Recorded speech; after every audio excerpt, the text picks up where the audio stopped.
Good morning. Oh, Masve. We're going to learn in Tanya today's quotes as Zohar, and I looked it up, and we're going to have basically a reading selection from the Zohar this morning, based on this, putting it in the context of the Tanya, and it's going to speak about Moshe Rabbeinu's face. No one could look upon it. That's how bright he shines. He has to have a veil, and that there's 7 clouds that have to do with this veil. It's the metaphysics of the spiritual mechanics. Good morning. The spiritual mechanics of the way Moshe Rabbeinu shines godliness. Good morning, Sean. Great to see you. The way Moshe Rabbeinu shines a type of light that has to have a veil and has to have clouds and a whole ganze Meise, ganze Geschäft, an entire technology to allow you to behold Moshe Rabbeinu.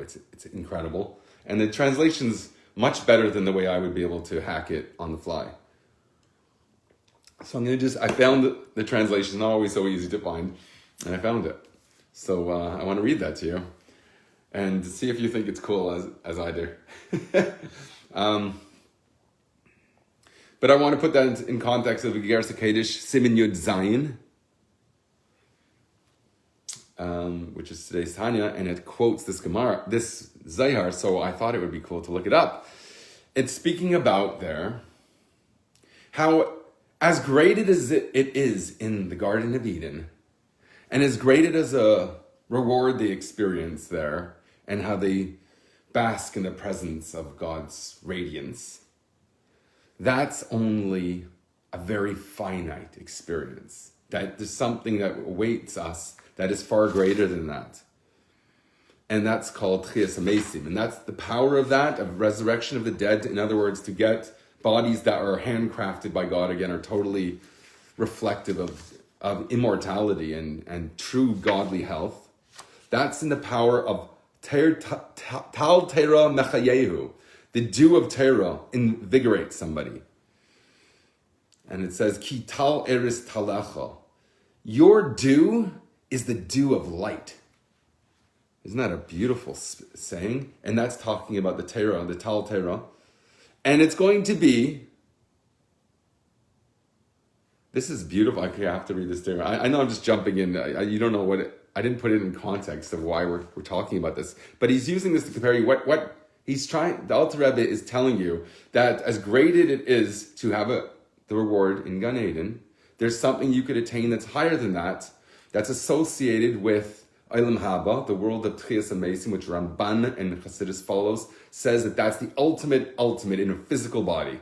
And it's specifically here, why? Because the physical body was used to do physical mitzvahs. And therefore, that is the dwelling place in the lowest realm, in the physical realm, that God so much wanted, and therefore the ultimate reward and showing of love is at that stage. And to compare it, to show you how incredible that stage is, which every single Jew is going to merit, he tells you about the mechanics of the Garden of Eden to show you this is infinitely greater than that. And maybe there'll be some hints as to what that is if we go through that. But I might want to jump into that Zohar right now to connect that with the Masve idea that I want to get to. Because I think that actually is the symbol of this veil that Moshe Rabbeinu had to wear is actually the whole point here. The purpose of the Garden of Eden preceding the ultimate reward is because it recognizes that since you're finite, you want a finite approach also. You don't want to just get to the chase and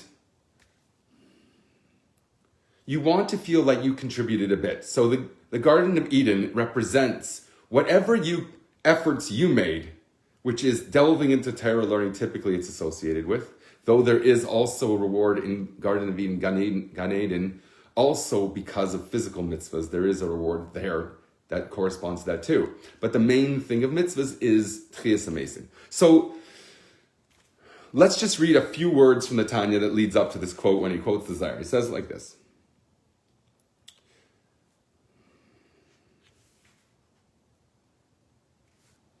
The sages teach that God created the world to come with the letter Yud. And here it's referring to Gan Eden, the Garden of Eden. That was created with the letter Yud. Why? Because that represents supernal wisdom. The first of all revelations from God is always Chochmah. It represents bittul. It represents seeing. When you see, you're nullified to what you see. It's obvious and true to you. It's not this obscurity that a veil introduces. The veil, is my approach to this, is to allow you to have also your efforts reflected in incremental, something that you really, if you got, every time your kid smiles, you light up beyond, okay? So,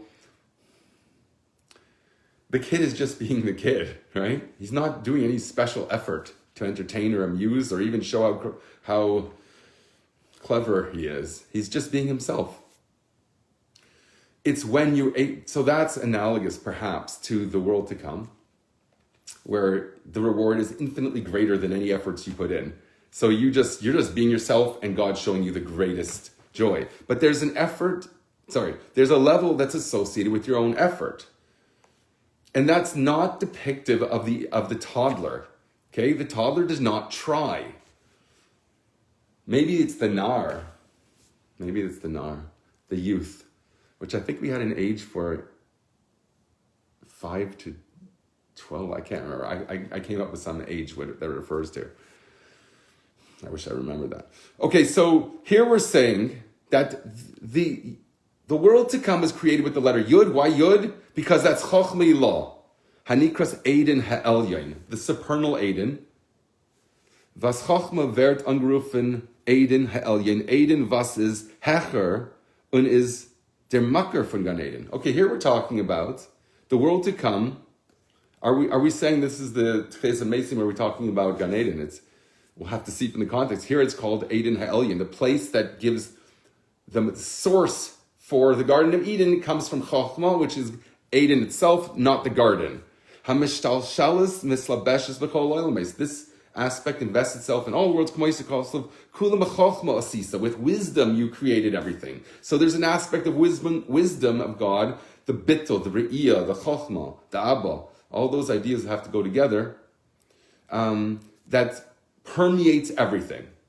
Wie es steht, sie allen hast du mit Chochmah gemacht, meint das doch das, als die Ishavus der Beschaffung von allen Nevroim is von der Bechina von Chochmah. Everything comes from Chochmah, all creation. V'chochmah tichya, again, when it says that wisdom invigorates, or techaya. V'gan Eden hu bechinas gilu yasaga, l'chol chad l'fum shu'ei delay. Whereas the Garden of Eden is the revelation of Hasaga. It's revealed in your intellect to each person according to what he can handle. Here it says shiuri delay, his measure. But really, I think the way we're supposed to respond to this is that it's a process that you have to control because you can't take more than a certain amount. If you got too much for the slightest smile, you would feel this is a weird system and there's no effort required, but there's something beautiful about our own efforts that's reflected more higher than the toddler age category somewhere. The person who's striving to make the best in themselves. Okay? So that is associated with the Gilui Hasara Chol Chad Lefum Shu'ei Delay in the Garden of Eden. Okay, Gan Eden. Gan Eden, as is known that the pleasure for souls in Gan Eden, whom has Sagasetis Hatera. This comes from the secrets of the Torah that they learned. People who delve into the practical laws and the Talmudic discussion in the most simple level are promised that in the Garden of Eden, they will learn the secrets behind that and how it corresponds to a description of your relationship with Besti himself. It's all about getting closer to God, but we're going to see that this is a finite approach. Kedisa b'Zohar Kodesh Parsha Shlach. So there he directs you to this recital this morning that we're going to have from the Zohar. Okay, it's Shlach Kuf Samek Gimel Amid Aleph. Try and find that on the fly. I actually have the Hebrew version also referenced here. So if we need to look at the original, I think I could find it on the fly. Be'ezras besta yisbarach. Aval gilu ha'hara shebetchilas hamesim. However, now we're going to compare this to the revelation of the ha'ara, which means a ray, that exists in Tchias Hamesim Yobim B'chinas Seivav Kolamim, which is going to be completely transcendent, She'ein B'chinas Tzimtzum Mishir Gvul, which has nothing to do with anything limited. Ela Bli Gvul V'tachlis, it's completely infinite. K'mei Chassid B'lekutei Amarim Perek Memchas B'yor Inyan Seivav Kolamim. So you have to look at Tanya Memches 48. She'ein K'mashmoi K'mei Igel Chas V'Shalom. It's not a circle. We talk about the surrounding light. It's not encircling from the perimeter, but rather it represents, this is just a shape that represents an idea which is called transcendence in our language today. In the words of Chassidus, it is not invested within like a garment. Okay? So there's, when we say the circle, it's not a circle. Say the surrounding means transcending. It's like the X-rays that go through things, as opposed to the gamma rays or whatever that burns, that touches skin and can be seen. And hislapshus has to do with pneumius, your conscious experience. Investment within your mind is usually what's meant here. So you have an ability to transcend that, and that is, the reward for that will be in the world of Tchia, the world of Tchias Hamesim. Resurrection of the dead. Okay, so the image here that I have for the difference between the ultimate dim sum, the Tchias Hamesim world, the world of the ultimate world, and there's one level higher than that which I don't understand at all, the Elef HaShvi, I don't understand that at all. So we'll have to, I'm still looking out for that, and if I find that, that's on the agenda. But I think that the main symbol to embody the difference between the two stages, the spiritual world of Gan Eden, which Rambam thinks is the ultimate, and the Ramban's expression of Tchias Hamesim, or his ruling that Tchias Hamesim is the ultimate, in physical body specifically. So the symbol to represent the spiritual reward is a masveh, a veil. If you agree with me, this is my source, is going to be the Zohar. Okay. It's in the middle of a long section of a very fascinating story, which I did not get to read properly. So there's certain players here which are very holy people, and you'll see if it's relevant anyways. Another guardian then came and said to them, "Companions, Rabbi Eloi has sent me to bid you wait here at the entrance of the cave till he comes and tells you notable things which you have not heard before. For he has asked permission from the academy." And actually, this idea of an academy is where it says like this. In the Tanya where it's introduced, it says, "Was es mevur der Seder von der Mesivta." There it explains the whole order, the mechanics of the way the education system works in Gan Eden. Von Moshe Rabbeinu and Mesivta de Rekia. You could learn from Moshe Rabbeinu, and then there's the Mesivta Rekia, the heavenly study hall. Biz Eich von Nashim Tzidkanias, and it happens to mention here something that comes out as the final stage that's mentioned here in the Zohar. What happens with the righteous women? They have their own experience through Miriam Hanaviah. Miriam is in charge of all of the women, and she is their teacher. So you have Moshe and Aaron, we're going to see mentioned in the Zohar here. This commentary only mentions Moshe, but we'll see Aaron actually starts with Aaron.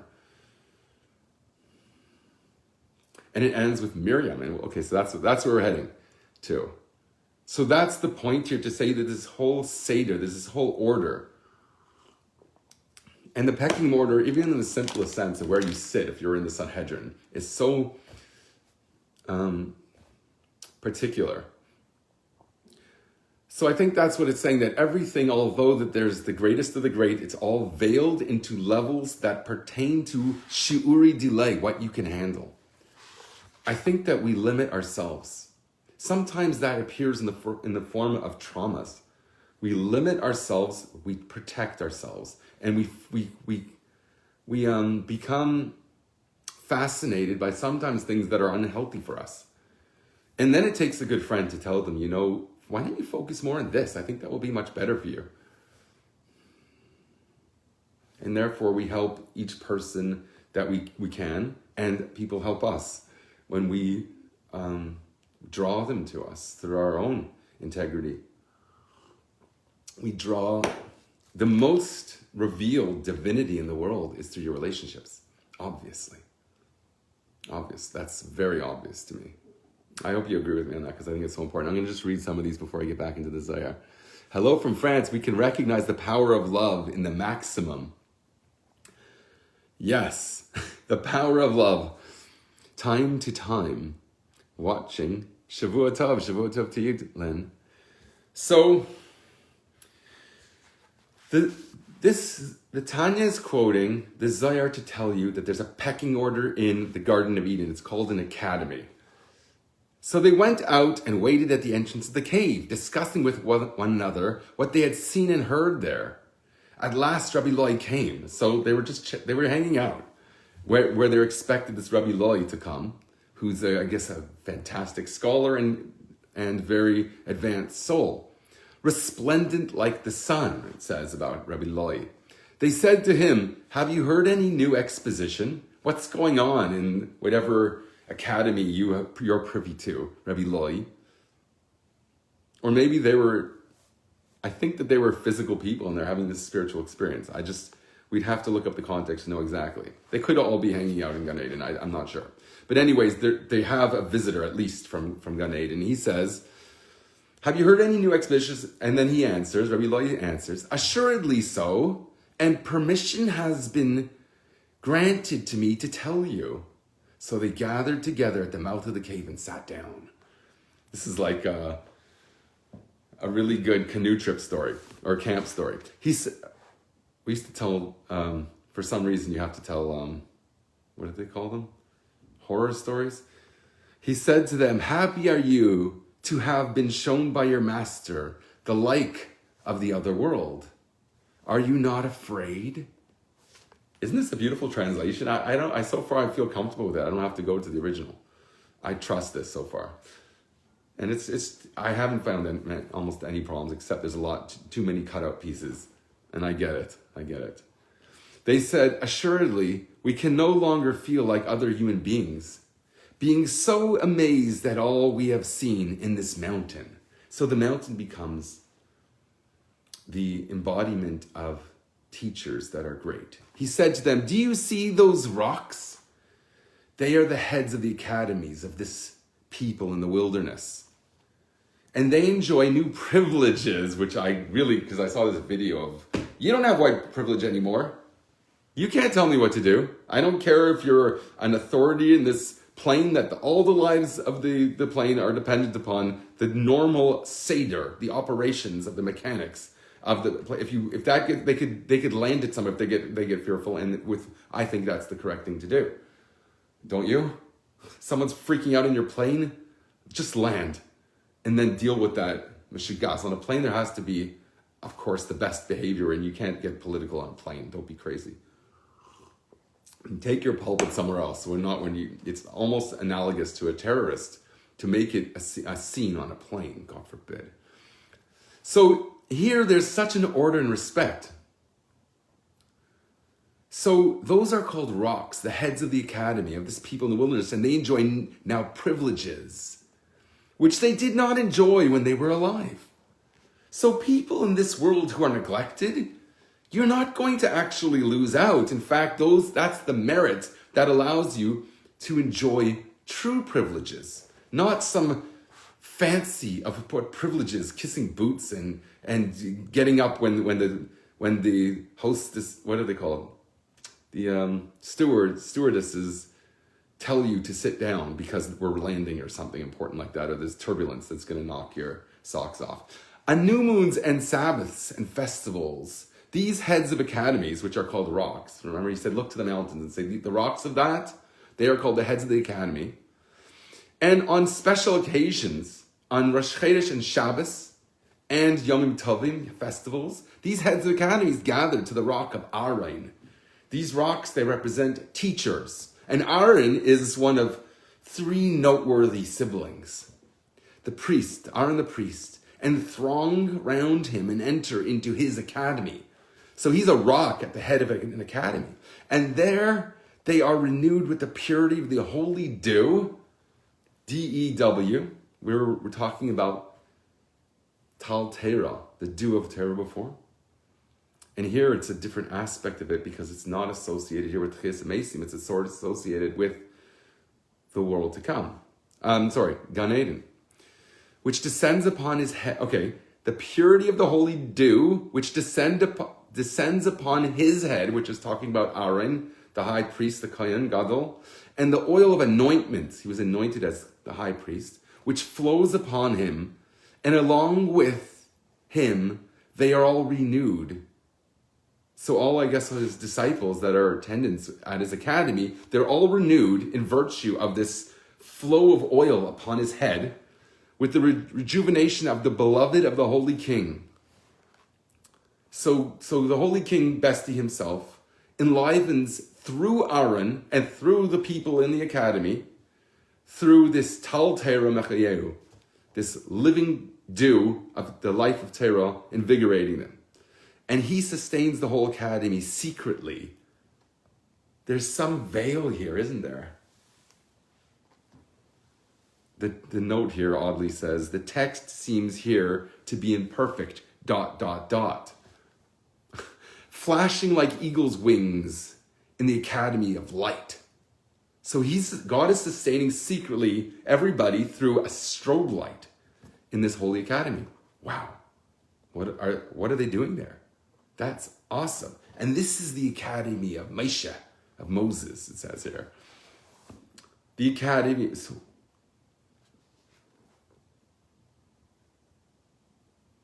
there's ... It's missing. It seems to say that Aaron's chamber, his academy, gets sustained from the eagle's wings flashing, this academy of light, the academy of Moshiach. It seems to be saying that that's the source for this dew. Okay, it stands to reason at least, because we're talking about Tal Torah, it's called Teres Moshiach. All of the Torah is associated with Moshe Rabbeinu, who in fact wore a masveh, a veil. But there's this flashing light, this strobe light that comes out.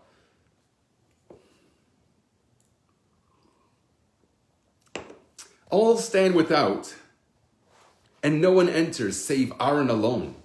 Okay, so who experiences this incredible light, this flashing light? Aaron's the only one that could go in there. But occasionally one or other of them is called by name, but sometimes you're called into that chamber, which is really cool. So Aaron, he can go in there. Maybe it's like Yom Kippur that you only go in sometimes. Good morning, Arlen. Great to see you. So here we're saying that Aaron, the high priest, in the Garden of Eden, goes into his brother's academy. He's his younger brother by 3 years. He goes in there, and there's flashing light. No one could go in there except if they're called by name. Then you could go in there when you're called by name. No one can see Moses. It's not like he had the perfect chup. He had the best hair gel in that movie. No one could see Moshe. So it was a total figmentation that you could depict him with his hairdo. Because a veil overspreads his face. Because he has a veil. Overspreads. Have you ever heard that word? A veil overspreads his face. And 7 clouds of glory surround him. What a beautiful image. You want to meditate? Think about that. Moses, you're in Moses' chamber with Aaron and you're called by name. This is a great visual. If I did that, I don't really do that because the Rebbe Rashab sort of wardens against it. I don't know what could be wrong with it, but it's based entirely on the Zohar. So the Zohar is painting a picture. It's gorgeous. There's different levels of academies. Okay, they're mountains, they're rocks. Those are the heads of these academies. This one rock, who's Aaron, has the only one who could go in, unless you're called by name, to this incredible academy of Moshe. And there you see that if you could see any, you can't see him, because a veil overspreads his face and 7 clouds of glory surround him. Remember, the clouds are associated with filters, the ability to experience something that's infinite, filtered so it becomes finite. That's what a cloud is. And the veil seems to do something that's more pneumistic, a more originating source for this idea. Aaron stands within the curtain below Moshe, and the curtain half separating them. Is it the side or is it vertical or horizontal? And all the heads of the academies remain outside of this curtain, but they seem to have some connection with it. They seem to know something's going on there at least. All the rest remain outside of the clouds. So the clouds define the little huts that they're in, the sukkahs that they're in, which is why we actually make the schach of the sukkah represents the clouds that protected us, that shielded us from the sun. Here it's almost analogous to, in a human sense. Remember, the Torah is meant for humans to interpret. That's the oral tradition of the Torah. The Torah Sheba'al Peh. So that tradition is mortal specifically. And therefore, it sort of mirrors the idea of Moshe couldn't see God directly. He had to show him the back, and he shows him the tefillin strap, the knot. So Moshe also, when we approach the mortal source of the oral tradition of the Torah Sheba'al Peh, we approach Moshe, and he too has this infinite light radius. You have to have a veil. The curtain, and then even within the veil, there's certain curtains that separate half of Moshe from Aaron, and all the heads of the academies remain outside of the curtain. And this is a VIP zone only. All the rest remain outside the clouds. The more illuminating the exposition given of the Torah, there are relative illuminatingness of teachings. I guess part of it is more concealed in obscurity that has not yet been elucidated. That's the way I can understand it. If all Torah comes from God, in what sense is one more illuminating the other? You're focusing on one part. You don't understand the other part, or at this moment you're not focusing on that. So that is relatively obscured and not illuminated. The more those clouds are lit up, and the strobe effect, or at least the diminishment of light and its brightness, is dependent on how illuminating the teachings are. So the clouds reflect this. Isn't this a beautiful painting of heaven? Have you ever heard such a thing before? The only similar thing, lahavdil, that I've seen in this, when I learned art history, the non-Jews were very into depicting what they saw heaven and hell as being, how would it be visually interpreted? So we only have, I suppose we have some. It's usually in a comedy format, oddly. Or it's just a bright light, because no one can. Ayin le'ras elokim zelasecha applies to cinematography also. So, but here you have an image that Moshe is this brilliant light. He's got a veil, got clouds. He teaches Torah. And you can only appreciate outside by how bright it's glowing at that moment. The more these clouds are lit up, the more the illuminating of the Torah gets. And they become more and more transparent. So the more illuminating the teachings are, the clouds assume a transparency in the mechanics of how this all works, until the veil becomes visible. So now the clouds allow you to see through to the veil on Moshe and Moses. And from midst of that veil, they see a light brighter than that of all other lights. And this is the face of Moshe, Moses' face. You got to put the apostrophe at the final S there. No one actually sees his face, but only the light which proceeds from the veil behind all the clouds. So this is the pecking order of the mechanics of divine light extending from a mortal soul, whatever that means. That's like an oxymoron also. A soul is, the whole idea is it's immortal and reflective of the ultimate divinity. But that's at its very core. So you have different levels. The highest of all levels is called Moshe Rabbeinu. That's the highest, that's called the Yechida Klalis, the general Yechida of all the Jewish people, the highest level of soul, and including within him, so everyone has an aspect of this in them, the aspect of Moshe himself. No one actually sees his face, but only the light that proceeds from the veil behind all the clouds. Moshe makes a remark to Aaron. So Moshe says something to Aaron. Aaron goes into this VIP zone, and Aaron explains it to the heads of the academy. Now he teaches it to those outside the clouds. How does he explain it? With all those founts of wisdom which were closed to him when the time of Joshua came. This must be talking about Moshe now, obviously. It just mentioned Aaron, so you'd think it's talking about it. Can't be, because Moshe is the one who lost the lights when it was Joshua's time to be leader. There was a certain time on earth, 120 years for Moshe Rabbeinu perfectly. When the time is up, he passes the mantle. That actually happened before he was Nifter, but the mantle was passed before his own passing. So Joshua took away that wisdom, and that wisdom is the source for all these fountains of knowledge that comes out through this process. Veil cloud, teaching to Aaron, speaking to Aaron, and Aaron goes outside the clouds where the rest of the heads of the yeshivas are, of the academies. Now he restores them with wonderful streams that flow from each word. So the word becomes a flow of invigorating energy. Similarly, all the virtuous women of that generation come to Miriam. So the final thing mentioned here, we said Aaron goes to Moshe. Moshe is the highest. And from that center, then you say there's a whole different dynamic here. We're just starting the conversation again. And is Moshe in the center here? Let's see. Similarly, all the virtuous women of that generation come to Miriam. It seems to be all men depend on Moshe. All women, or female souls, I would imagine, come to Miriam. Then they all ascend like pillars of smoke in this wilderness. It's somewhat unclear whether that's talking about specifically the women or it's going back to talking about all the people there. So let's keep that in mind.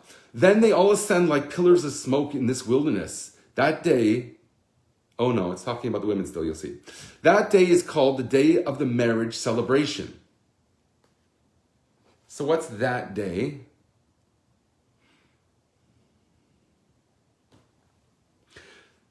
Here, you'll see.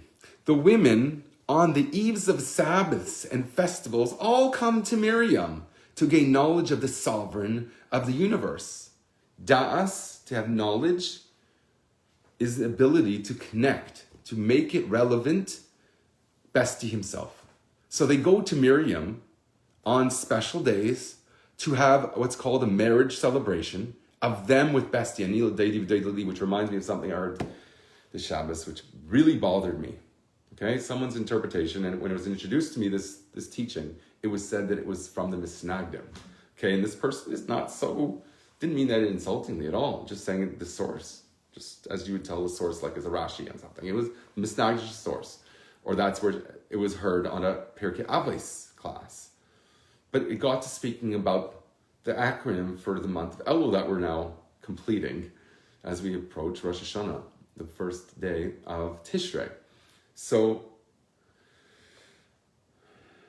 the idea was, Elul is Rosh Hashanah, Anila Deidi V'Deidili, I am to my beloved and my beloved is to me. Deidi also is uncle. So what's unique about uncle according to Torah law? An uncle can marry his niece. That is permitted. In fact, it's a mitzvah. It's encouraged. Why? Because it's identifying a deeper type of relationship that's not dependent on enamorment.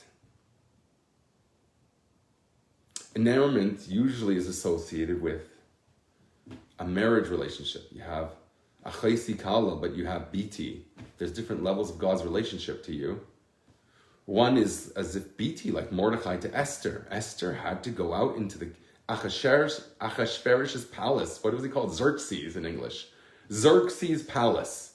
So, but he was her uncle, and I'm just adding this. This is not, I didn't hear this.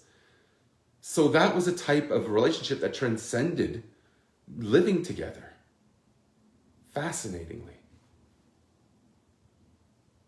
That he could have a love for her and actually hope to one day resume is fascinating. And the idea here, this teaching, but I'll tell you why it bothers me. Because the way it was presented, this teaching, that Deidi means uncle. What does it mean, uncle? There's two levels of love. When you don't feel the love, know that there's a deeper love that's expressive of a relationship of an uncle to his niece. BT. It's more fundamental. It's there. The problem I have with that is not a problem. The teaching sounds good to me. I give what forever it's worth. For whatever it's worth. But put that in the context of what's emphasized in the Rebbe's teachings, the most recent ones. Particularly. How much it's all about bestie, Elul, Zanila, Deity. What does Deity mean, bestie? The Grester and Bester Gute Freund, the Rebbe calls it.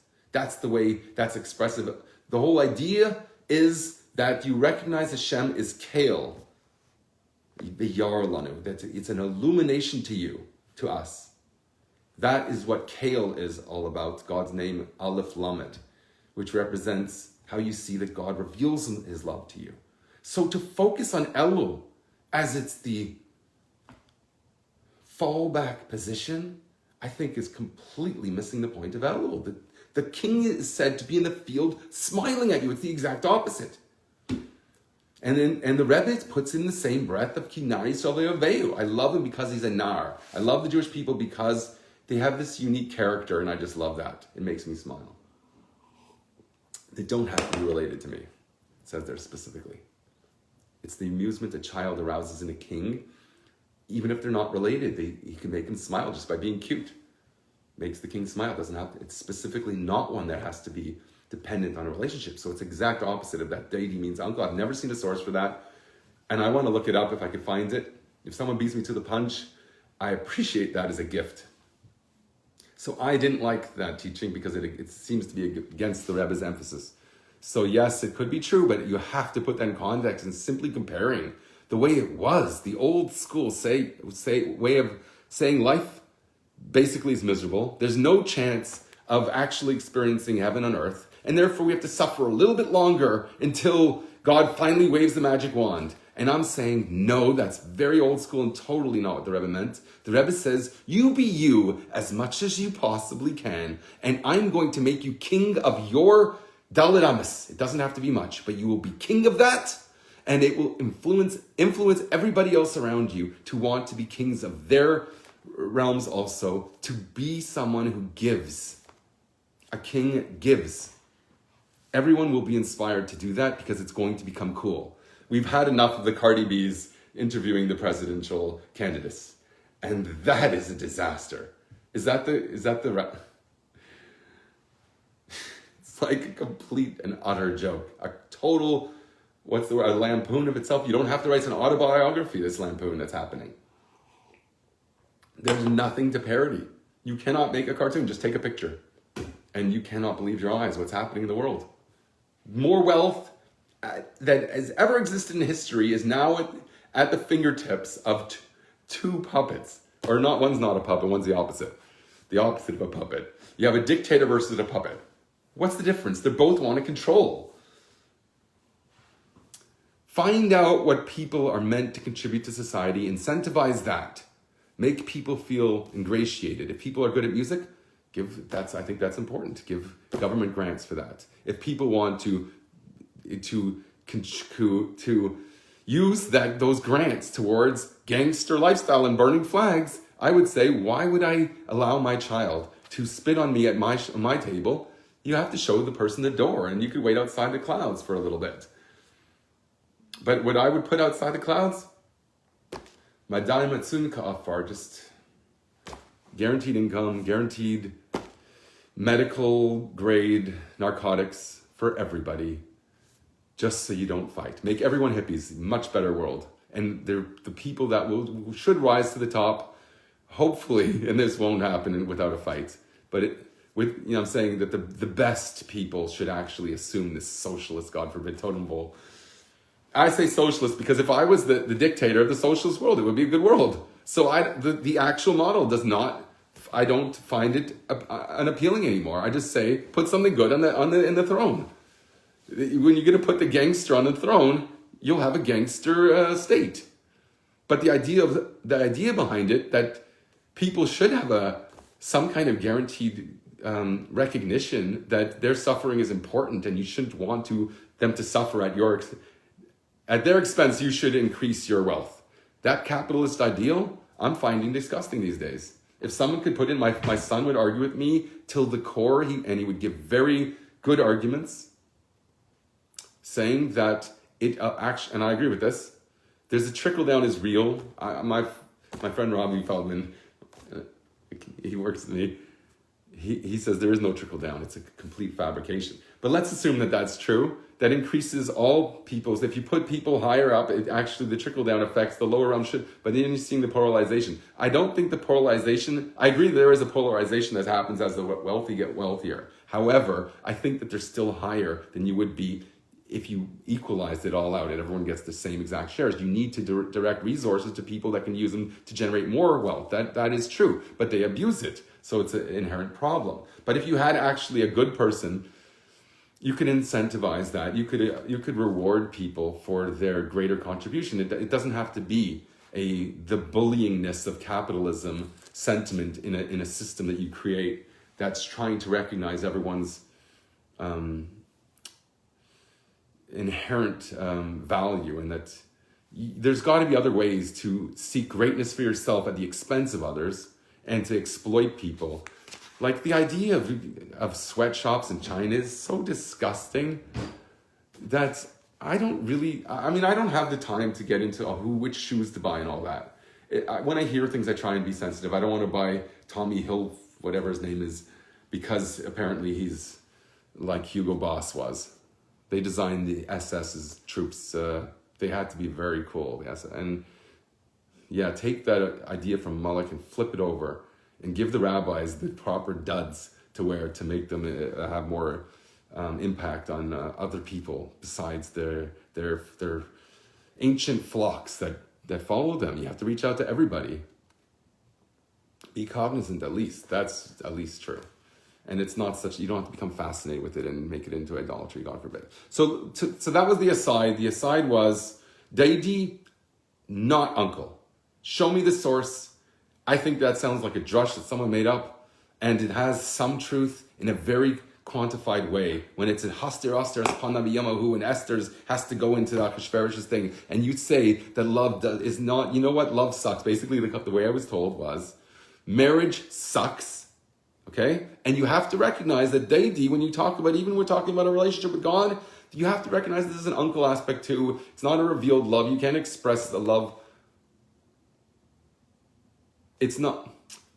The unique aspect of the uncle-niece is that there's a fundamental love that exists before their marriage. So therefore, it's independent, it's more platonic. And to emphasize that, I would call that being good friends with your spouse, which is very important. And it's actually a very good foundation. But to suffice with that and not to have any depth to the relationship that sort of transcends just being friends and just managing a household, at the more extreme end of the spectrum there, then it's really missing out of what at least the foundation of the entire Avodas Hashem of a Jew, the service of a Jew, is dependent on a romance between the soul and the maker of the soul. It's dependent on that, and that is the ideal that we're meant to strive for. That, as the Rebbe says again and again and again, quoting Shir Shirim, the whole book, Holy of Holies, Rabbi Akiva called it, is dedicated to that allegory. To drive home that message, and Kabbalah picks it up and takes it to the nth degree. And there's psukim, in this week's Haftarah, look it up. Yeshayahu 61a, I think. Chapter 61. The Haftarah was beautiful. I wish I had time to go through that. I want to finish this Zohar now, okay? And then maybe we'll stop there because I haven't done Shachris yet. We were up all night slichasing. And if I go into my experience for slichas, I left early. It will get me very morose to speak about because it pains me very much when I see what I saw last night. And maybe ask me in private if you want to hear what that is, because it's very painful and it's not really for public consumption. So if you're curious, just, what do they call it? IM me, instant message me. Then they all ascend. So they come to Miriam. They all ascend like pillars of smoke in this wilderness. That day is called the day of the marriage celebration. The women on the eves of Sabbath and festivals all come to Miriam to gain knowledge of the sovereign of the universe. They come to connect with Besti. They go to Miriam to achieve that. Happy is that generation above all other generations. It's talking about the generation of I think, the wilderness, which incidentally, the Rebbe says, and I think it's based on the Arizal's teaching, that the generation before Moshiach's coming is a reincarnation of the generation that was in the desert. So that totally resonates with and very relevant to our times. Happy is that generation above all other generations. When they emerge from the academy of Moses, they fly to the academy of the firmament. And those who are, so they go somewhere higher. They come out of Moshe. Remember, this is a mortal connection through well, it's hard to call Moshe mortal, but you get the difference. You get the point. So they come out of that experience with Moshe, and then they go to the Academy of the Firmament, which sounds like the Creator himself is responsible for that realm. And those who are qualified fly to the highest academy. Of that generation, it is written, happy is the people that it is such a case. Yea, happily is the people whose God is the Lord. Psalms, a bunch of Roman numerals, which I can't read. CXLIV 15. You could Google that and you'll find out exactly where to look that up. Ashrei Isha Sher, what? Is the people that is such a case. Ashrei Isha Kacha, I don't remember. Gairala, happy is the people whose God is the Lord. Ki Hashem alikov. Ashrei shekacha lo yashrem she Hashem alikov. It's an Ashrei, I think. It's the first line of Ashrei. Ashrei am shekacha lo yashrem she Hashem alikov. So I should know what psalm that is. CX, that's probably 50 and 10 is, I don't know, then L, forget the L. I failed Roman numerals miserably. Horrible. I didn't go to class. Once I saw that I got, on my first exam, I got it mid-90s, I think, or low 90s. I said, I don't have to go to this class. I went to the final exam. I got a 32%. I failed the class. My only class I ever failed. But because I was foolish enough to think that I could not go to any classes at all and just open the book the night before for 10 minutes. And one time, okay, this gets worse. I'll show you how eccentric I was if you think I'm bad now. I was way worse.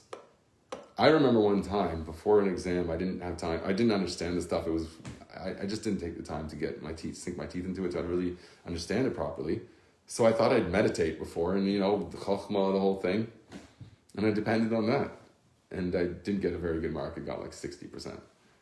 But I guess that's better than failing. Just thinking about the way, if I hadn't meditated, I probably would have got a 32% again.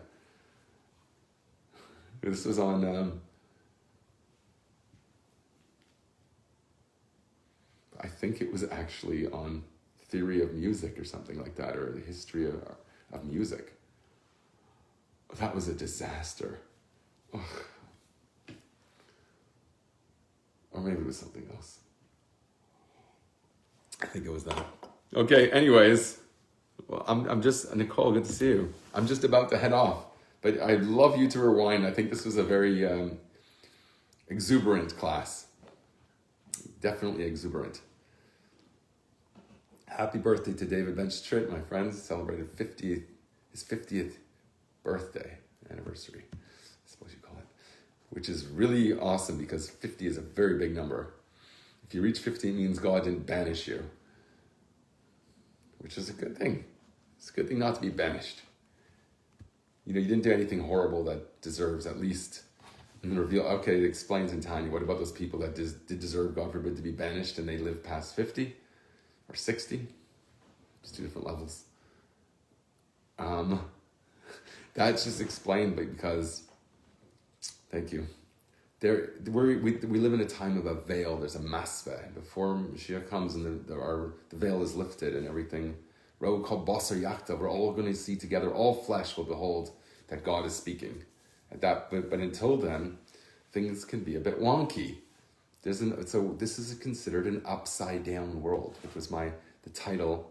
World Upside Down was the title of my first publication that I did on my own. I could get them all if you're interested. They're very cute. I put so much effort into it, you cannot imagine. That was my first Renaissance. This is my second Renaissance. It's been going for, Baruch Hashem, about 2.5 years. And a lot of zombie years in between that. say it like it is. Okay, anyways, have a good vach, and have a meaningful slichus period when we're trying to reaffirm and reestablish what's important with our relationship, in our relationship with Bestie himself.